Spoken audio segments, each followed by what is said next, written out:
There are times when you can go to a police station and then ask for, for someone who can get to understand where you come from.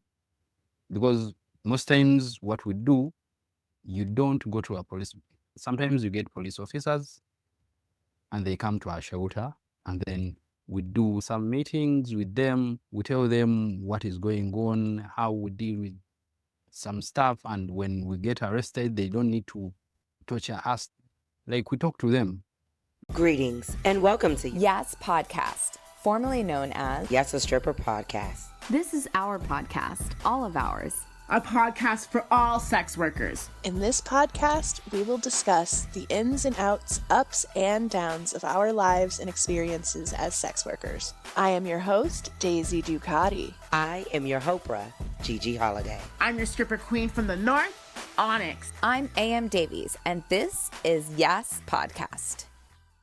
Hi, everyone. My name is AM Davies, and I'll be your host today on YAS Podcast. Thank you for being here with us. Before we get into today's episode, I wanted to remind you that YAS Podcast is produced by YAS Work, which is a nonprofit organization dedicated to changing public perception through media.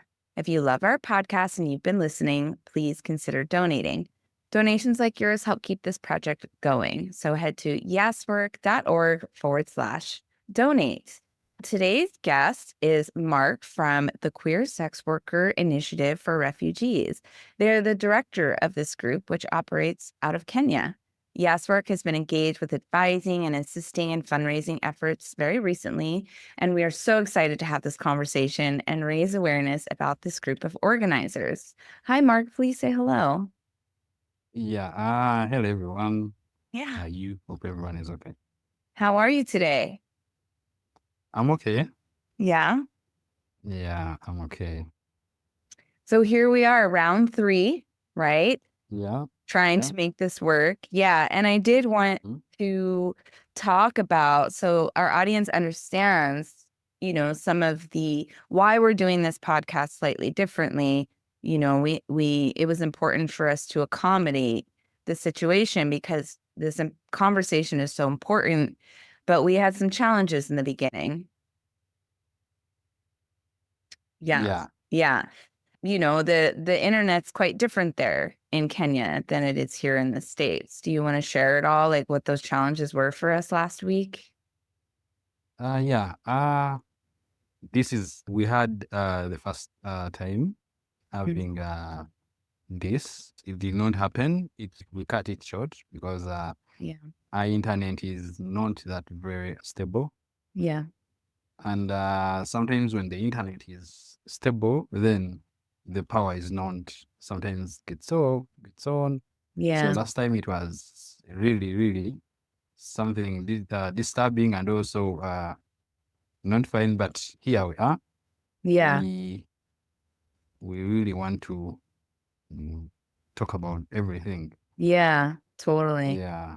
Yeah. And I think that over here in the States, or maybe even in some other countries, I think we take for granted having solid internet connection. And there's a lot of differences between what's happening for you all in Kenya versus what's happening here and in other countries. And that's what we're going to talk about today. All right. All right. So first of all, Mark, can you tell us more about Queer Sex Workers Initiative for Refugees and what your organization stands for and what you're working on together as a team? Yeah. Our organization, it's called Queer Sex Workers Initiative for Refugees. Yeah, I can give some insights, kind of history, why the organization came to be started. Yeah. So most of LGBTQ refugees living in Nairobi, they don't really have opportunities of formal employment or any employment at all. So most of them secretly resort to sex work for survival. Yeah. For survival, rent, food, and other health needs. However, in the refugee community, there has been no organization. There was no organization to specifically cater for the needs of the queer sex workers. Okay. Yeah, so which is, it's very unique. Our problems are very unique and hardly considered. So we were hardly considered. Yeah, Yeah. and our motivation to form a queer sex workers organization also emerged from the continuous sidelining, and discrimination, yeah, of LGBTQ sex workers in the community. So we found a need to protect, promote sex work. So yeah, we also wanted to promote sex workers' human rights. Yeah. Then yeah, so to address their fear and to say they are sex workers where they don't have to fear anything. So that is the reason why we really started the organization. So Yeah. so you had mentioned that the refugees they have to turn to sex work for survival because they can't get jobs. So can you elaborate on that? Like what happens when you're a refugee and when you come to Kenya, like what are the limitations and the roadblocks of why they can't get jobs? Basically, because of the papers, when you're just seeking asylum, there's a process. So with the process, there are things you need to start with. You need to start seeking asylum, and after seeking asylum, you need to become a refugee, a fully refugee, after having interviews with UNHCR and the government officials. So that is when you get to be certified to be a refugee. Okay. But before you becoming a refugee, there are things you cannot do. There are things which cannot be done, even if you have a degree, even if you went to school, you cannot start work, like formal work. And Okay. also you cannot even start a small business. Okay. You're limited.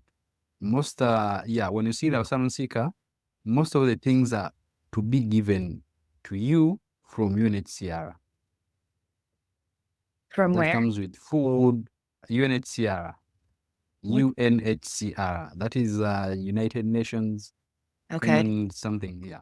So Okay, gotcha. that is the organization taking care of refugees and I asylum see. seekers. Okay. Yeah. So basically, you cannot start you cannot start a business.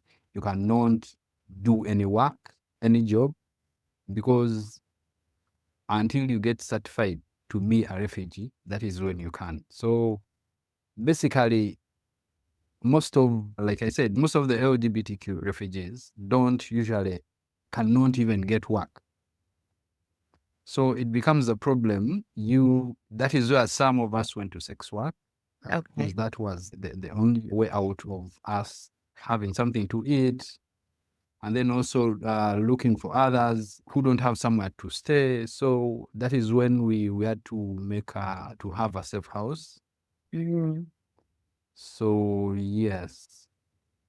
Yeah. And I want to talk about the safe house, but before that, I just want to help people understand why specifically the LGBTQ community that are refugees can't get work. Can you tell us why? Because of their identity, first of all. Yeah. And on this side, it is, what is it called? It is illegal to be LGBTQ. Yeah. You cannot get services. If you get to be known, you're part of that. So it's illegal, first of all. Yeah. And also every service you need to get, you need to first not, you don't need to even come out as a queer person. And we've been having this issue mostly with our trans members, because for them it is very, very easily to be identified. Right. So yeah, so it's a really a big problem, and also the community around does not make it much easier for us. So it becomes to be it's us to fight for ourselves. Yeah. Because even the community you think might get to know, because the community is something, these are brothers, are sisters, are parents, but then you get to be discriminated by the first people you need to run to when you have problems or when you need to consult anything. These are the first people you need to run to, but then they're the first people then to also send you away, because most of us, we left our countries because we were identified as queer people. Basically, it starts with our families and also with the community and then with the government. Right. So yeah, it's really becomes something problematic. Yeah, absolutely. Mm. And so that's why the safe house is so important, right? Yeah, so the safe house is very, very important for us because we have members who, in the beginning, there is a camp, like refugee camps. Okay. But the refugee camps are way, way, way far in the desert. It's called Kakuma refugee camp. Okay. Yeah, then which we have in the community, the camp support. They're very, how can I say, these are primitive people, Okay. so they don't get to understand how can a person be queer. Like they don't get it, they don't understand, and those are the problems we've been having. The people been having in the camps, because these are the people they live with, but then they don't understand them. So there are clashes. Sometimes they kill the refugees, sometimes fighting. So basically, what we did, because we have urban refugees, so you apply to be an urban refugee, and then as things were going on, we decided to put up a shelter as an organization for those who don't have somewhere to stay, sex workers, and for Right. those who have faced violence and they cannot go back to where they were. So the house is there for such, such members. And also we also get food and then we stock it Mhm. for those at the shelter, for those who don't have something to eat, who really need food for their kids. Some have kids. So the shelter is there for our members to, first of all, the people being allowed in to sleep and have a rest there. We have a contract. It's not a contract, but it's something we agree on.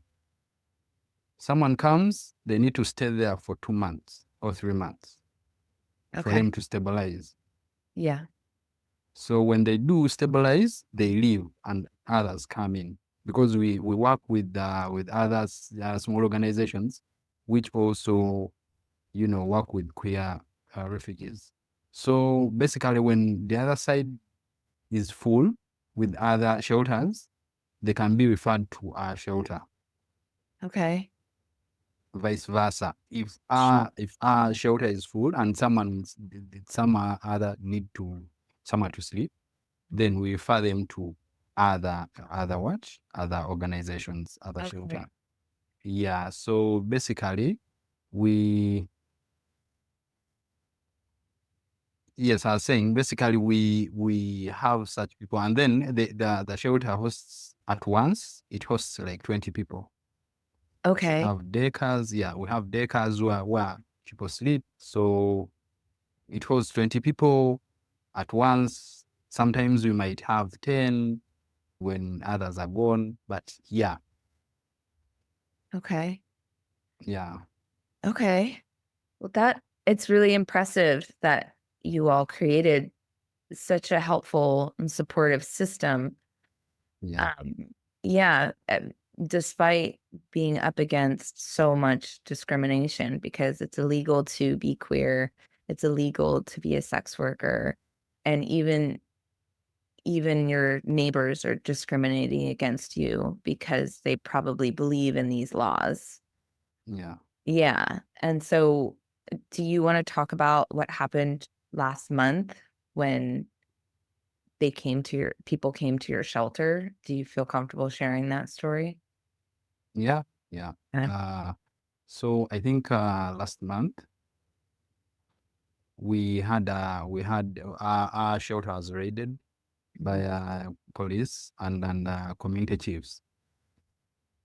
So first of all, we were identified because when we were looking for a shelter, looking for a place to rent for the shelter.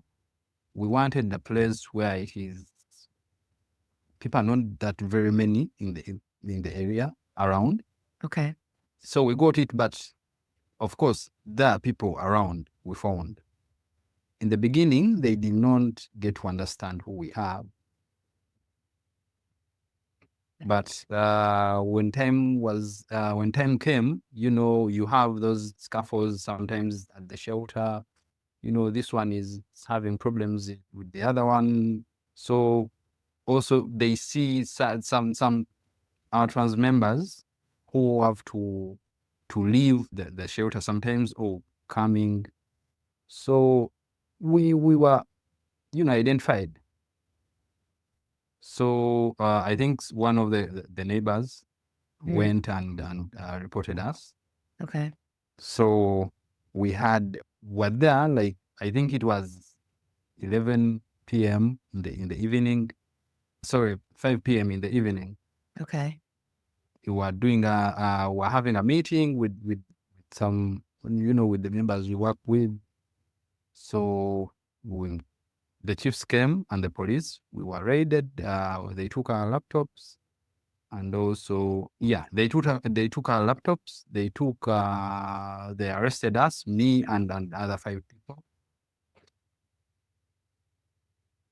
Yeah. Yeah, so they came, they banded us off with me and 4 others who were taken because they asked for the leaders. Okay. Yeah, the people taking care of the shelter, the people who pay rent. So we were banded off, were taken. We did not get the bail there and then. We had to wait for, I think, because we didn't have, okay, first of all, we have other organizations we try to work with. So when they arrested us, we were taken to the police cells, but then we were not given bail. Sorry, police bonds. So we were there for 2 weeks. It's a long We time. were there for 2 weeks, Yeah. being, sometimes tortured. They ask you, why are you gay? Why are you this? Why are you that? Can't you be normal people? And then, as I said before, people don't get it. Yeah. We were there for 2 weeks, and then some organization called Nigol have pro bono lawyers, so they came, they helped us out, and then we need to go there every Friday to report ourselves. You need to check in every Friday. Yeah, Right. every Friday. We need For to how check long? in. How long is that going on for? They didn't tell us. We were like, we're being, what is it called? We're kind of, we don't know when to that would stop. But then they're trying to, I think, to make us come back every time and then every now and then until they will get to, I don't know, decide what to do with us, or we can go to court or whatever. But yeah. Okay. So does that mean it doesn't really feel over to you? No, it's not. It's not, because before we have our friends, also our members who are arrested, but now they were taken to court.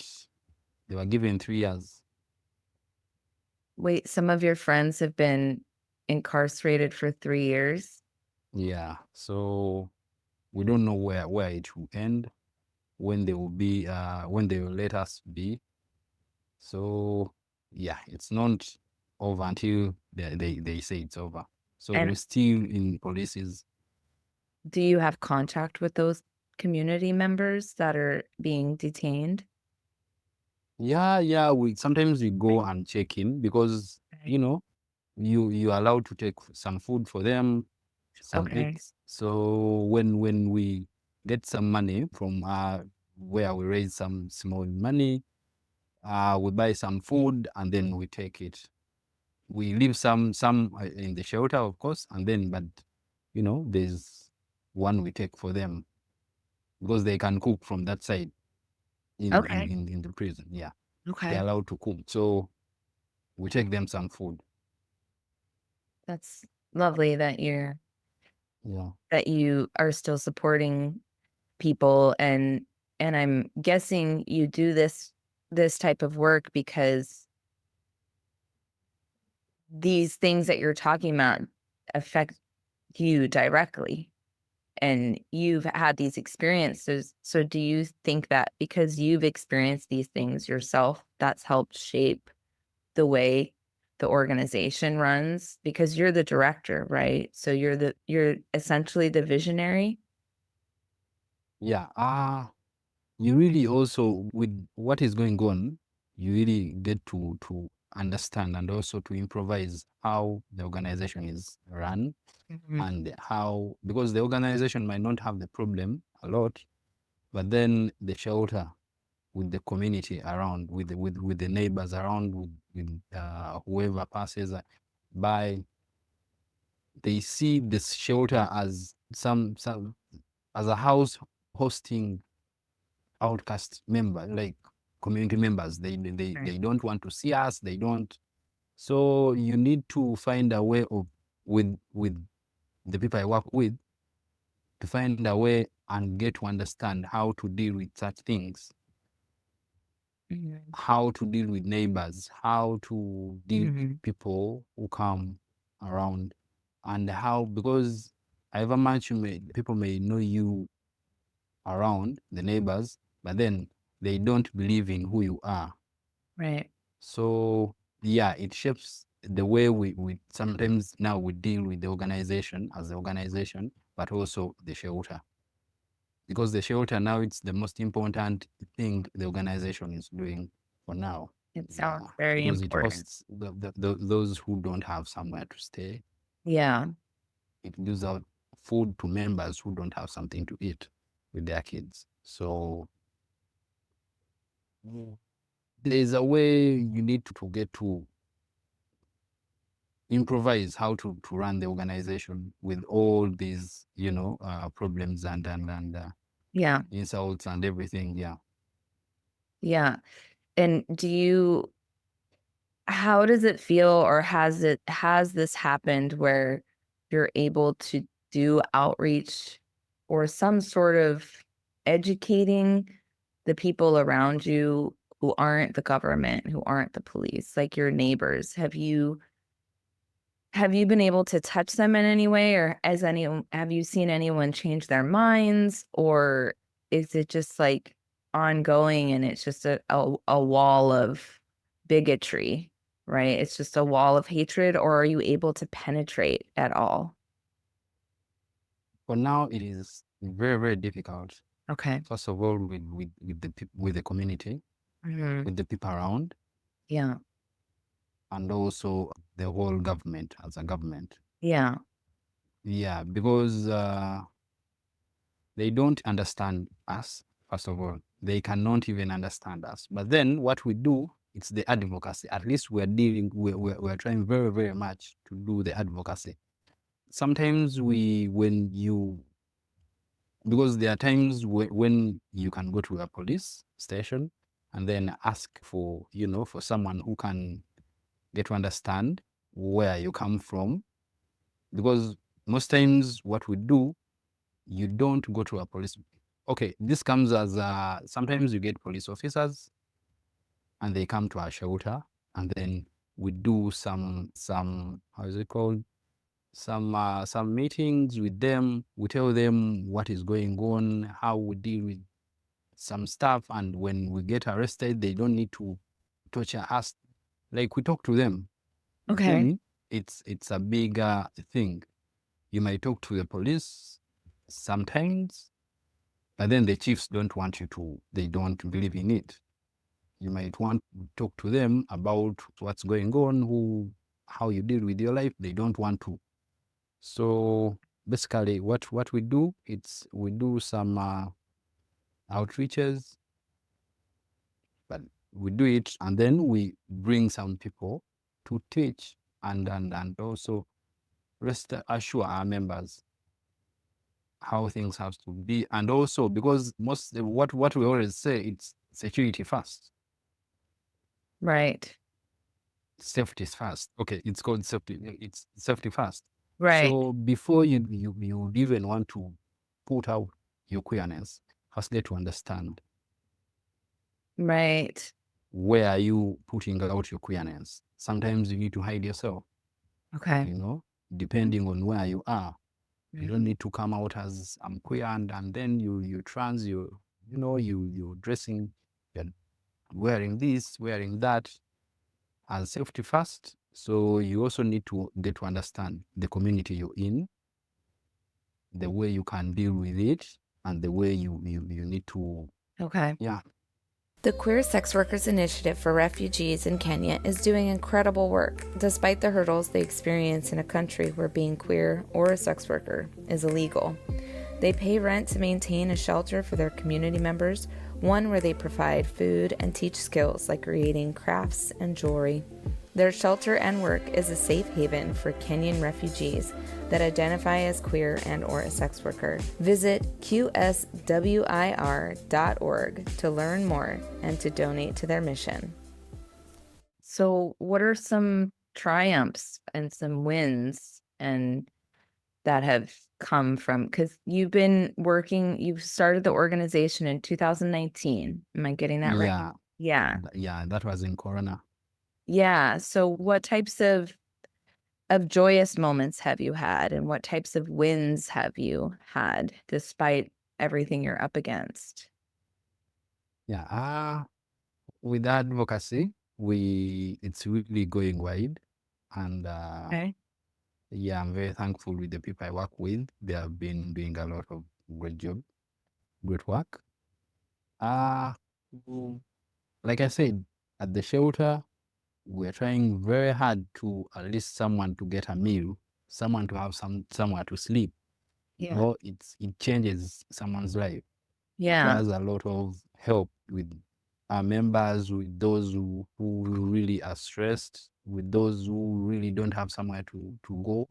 So yeah, those are some of our achievements. They're not that very much, but I yeah, think we it's huge. also have we also what is it called? We work with an organization called CVT. Okay. So these guys work with people with trauma, and also because we have a lot of members who have trauma. Sometimes Yeah. they're raped. Sometimes when they are raped, they don't have where to report because you cannot be what they call a man having sex with a man. They cannot get it. That is MSM. They cannot get it, and probably you cannot report. But then where do you go to? Now that is where our shelter comes in. You come, uh, members from CVT, they come, they, try to work out things with you, talk, and basically we have also those sharing groups on Mhm. Sundays. Mhm. So yeah, that Yeah. is how we deal with some of the things. And Mm. I think what you guys are doing is incredible work and so brave and resilient. I'm super impressed by the work that you're doing. Not impressed, I don't know if that's the Thank you. right word, but grateful. Thank you. Yeah, in awe of all of you. So I think that just having the shelter alone is huge. Having a safe space is so important for mental health and for physical health for people who are recovering from assault. And you also have programs that your organization is working on. Can you share with us some of those programs, like the classes, the types of meetings and the teachings that you guys do? Yeah, we have programs Mm. basically during the month. What we do, some of the programs we have, we we do outreaches, but giving out food. Yeah. We get food, we buy it, and then we go distributing these food supplies to those who need it. So we have also those sessions. It's part of the program we have where people come, we talk about what it's really happening in our lives, what the problems we're going through, and and also we have another program. We make craft, handmade craft.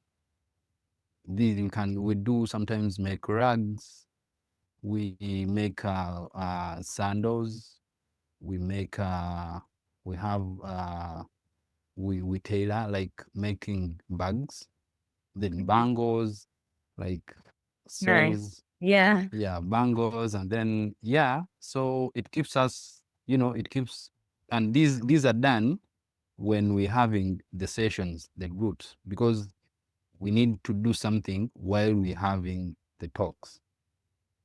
Okay. Yeah, that is a program. And then when the things are finished, like the crafts and everything, there's an organization called it's a Danish Refugee Council.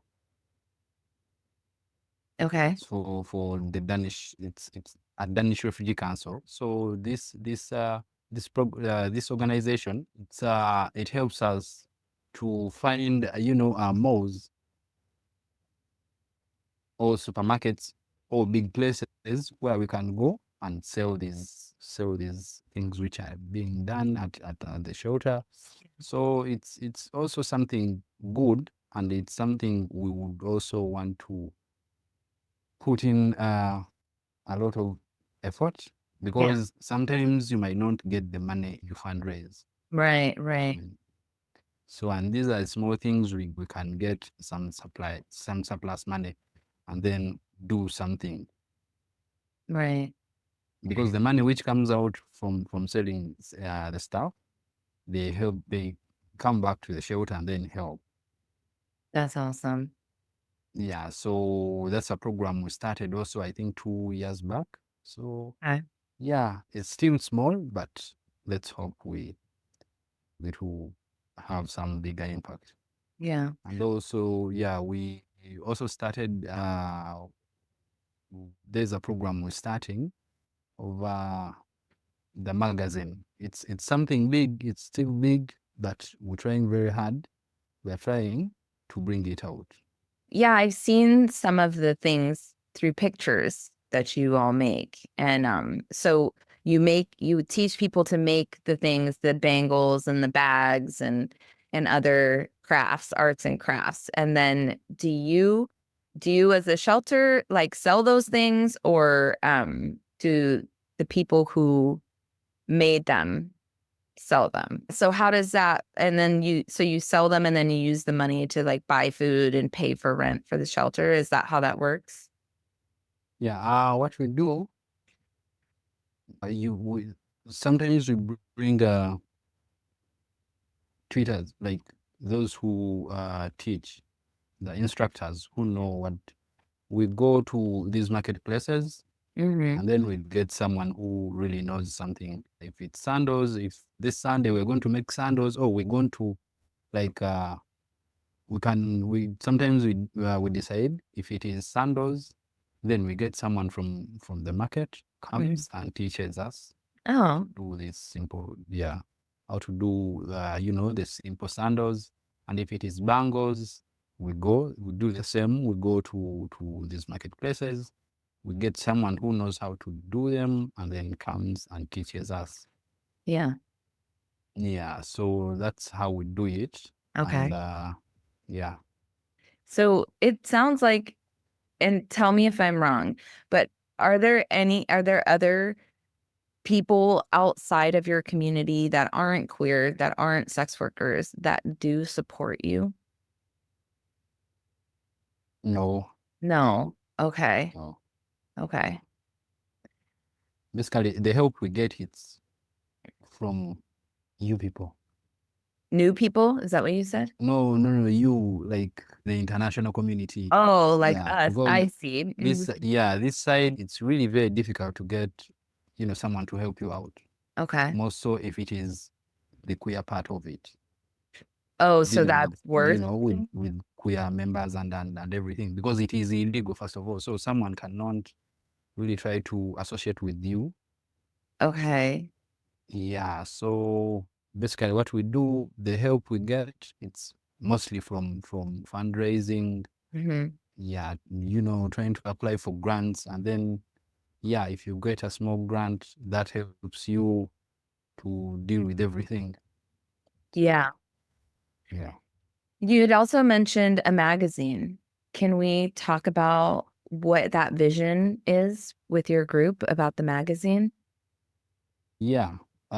With the magazine, it was something we started, which we wanted to make and to do advocacy like on a larger scale, or Okay. to reach a lot of people out there.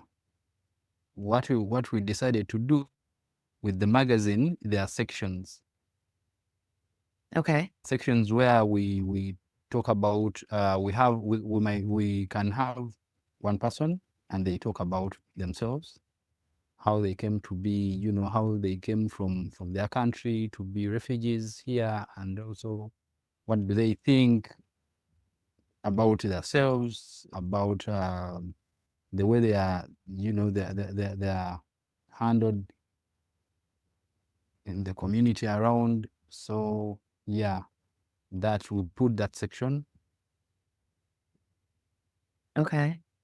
Yeah, and then also we also what we want to put in, we also with the magazine want to put in links to organizations which give grants to sex workers. Okay. Also, we want to collaborate with other organizations Mm-hmm. to, it's like mapping, put the organizations who they help out Mm-hmm. when they are reached, you know. Yeah. Yeah. So anyone who wants, but not only here in Kenya, but also out there. It might Mm. be NSFW, it might be other organizations which can help out in case there's something. So we want to identify also those organizations and also talk to them, and then in case someone needs their help, we refer this anyone who reads out the magazine to get the help. Yeah. And so Yeah, but also it was basically for advocacy. We wanted to do a lot of advocacy because here people are still very, very dark. why do you have an understanding of why that being queer is illegal in your country? Like, do you know where that comes from? Yeah, traditionally, there are things our parents don't want. Okay. So it is not only with the people we stay with, but also the religious leaders, Okay. also the people who really need to make the change in the Mhm. laws are the Mhm. most people who don't want to Right. pass such laws. So even the MPs, government leaders, they don't. So it's really basically something big, because you're not fighting only with the community, with the people you're living in the community with, but also with a lot of big people and then these are the people who really need to make the changes, but Yeah. they're the same people who don't like it at all. So Right. yeah, because the people, the policymakers,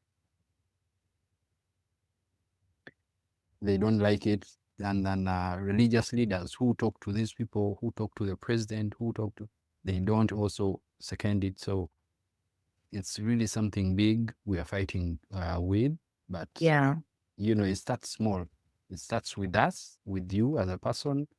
Right. When you get someone and then you make them to understand your point of view, where it comes from, how, you start with someone. And I Yeah. believe that someone will also tell someone, and that someone will tell someone. Sure. Never know. Yeah. So it sounds like the political leaders and the policy makers are making decisions based off of religion? Traditionally, and also religion. Traditionally, meaning they want people to be a normal family, a man and a wife, Yeah, and have children. yeah, So that's really yeah, important to the policymakers and the leadership in Kenya. yeah, Yeah. and yeah, but also these are the things you cannot. They are doing very much to stop it, but queerness cannot be stopped Of course because not. someone Yeah. identifying someone trying to identify themselves, they start in secondary schools, primary schools. So this is something they cannot. It's two-way. They really want to stop it, but it cannot be stopped. Right. So yeah, it's Yeah, that's very frustrating. Very frustrating. We also have people in power who think those things here, and they're also trying to dismantle rights for queer and trans people as well. And it's very distressing at the thought of our laws being dismantled. And it must be even more so distressing living in that reality all the time. And so I just wonder, like, how far away it is for your government to change their perspective, and like who helps them. Like, are there other organizations or leaders that do you see any movement? Do you see any glimmer of hope is what I'm asking, I think. another thing we do. We really basically do a lot of shouting and advocating. Okay. Otherwise, for now, I won't lie. It's something nothing is done or said can change things because where we come from, and like I said, the people who have to make these policies and everything are the people really against Yeah. it. So other organizations have tried, UNHCR have trying, other NGOs are trying, but as the people, because also the citizens don't like it. So these are I see. yeah. So it's even if the government would want to I do see. something about it, they cannot because the people they are governing are against it. So I understand. yeah, Yeah, I understand. What's important for people to know about your work and how they can support you? yeah. I think I can't say everything about the organization, but we have our website. Mhm. Uh, we can share it out. Yeah. We have social media platforms, Twitter, Instagram, and Facebook. These really, these social media platforms, they really bring out what we do, what we are doing, and how we're doing things. Yeah. Yeah. So, and also, we really, I think about the shelter. This is something we need. We praying and to stay to work out because it helps a lot of people. It helps a lot, and even us, the leaders, it helps you with knowing what to do, how to deal with people without help. We need help from you guys out there who really think what we're doing is very important and it's helping out. We need the help. And now we are going in the next month. We need rent for Right. shelter.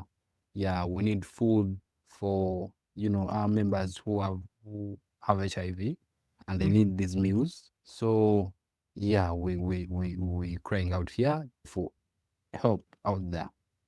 We really need it, and when you do, it helps a lot of people here. This side, Right. it might be small from your side, but for us, it is something big. Yeah. Yeah. Yeah. Okay.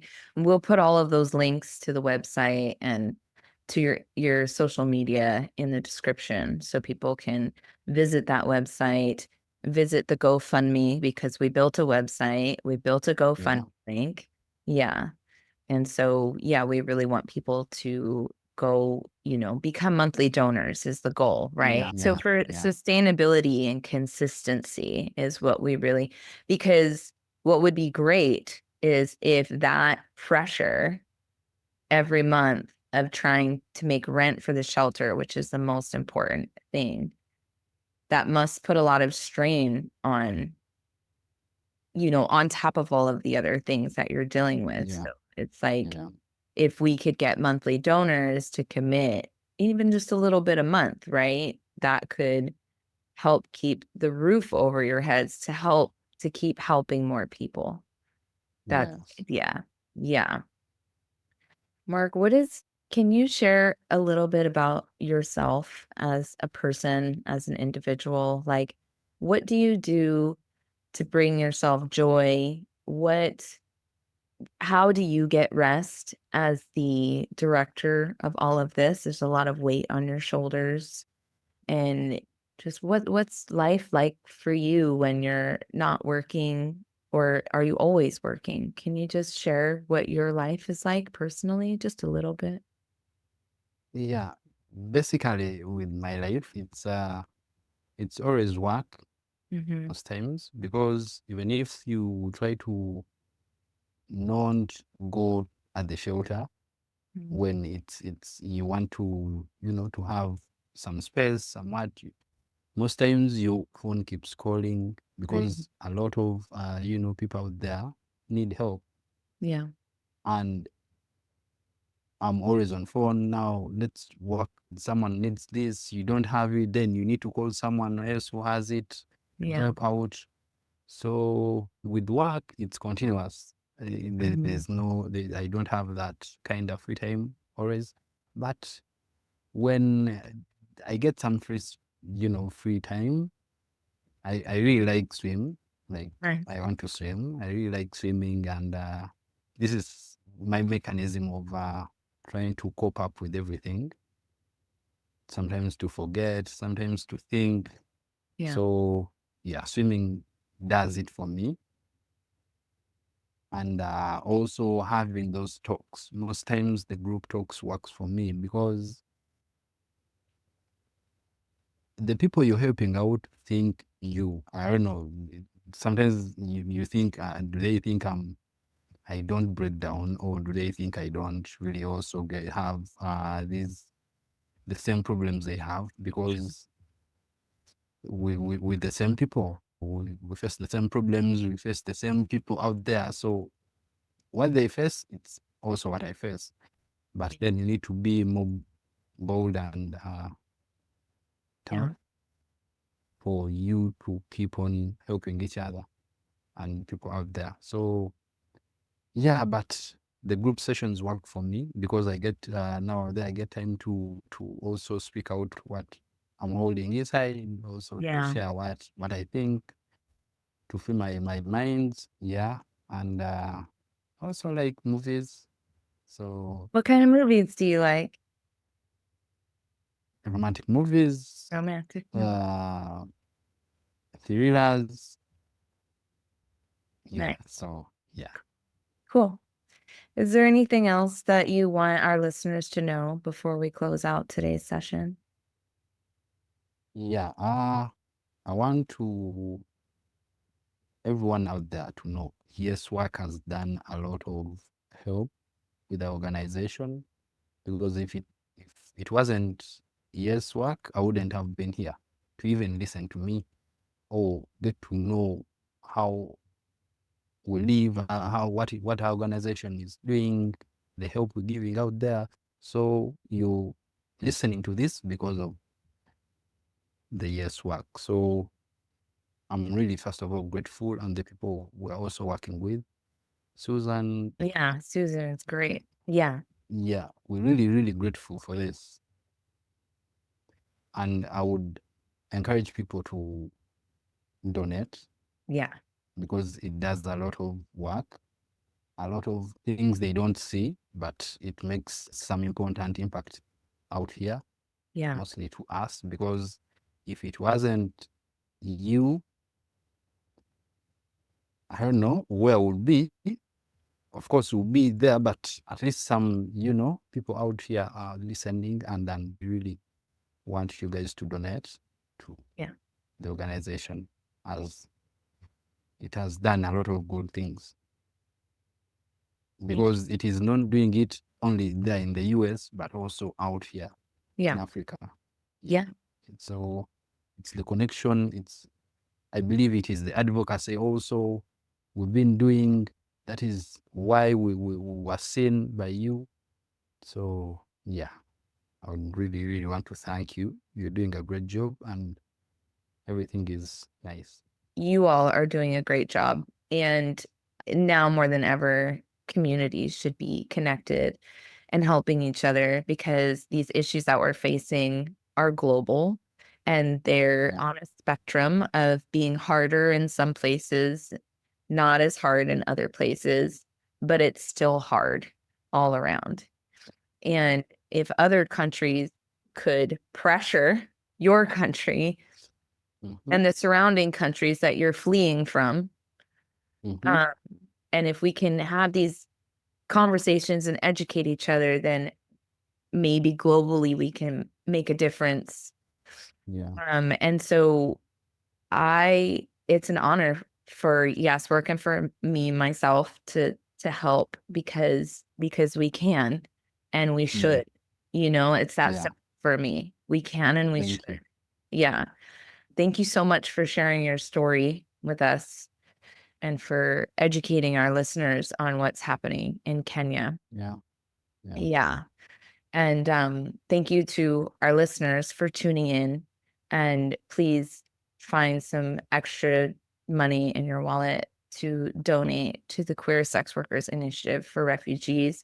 You can head to qswir.org, and those links will be in the description below, so you can easily access that after listening. Thank you so much, everyone, and we'll see you next time. Bye.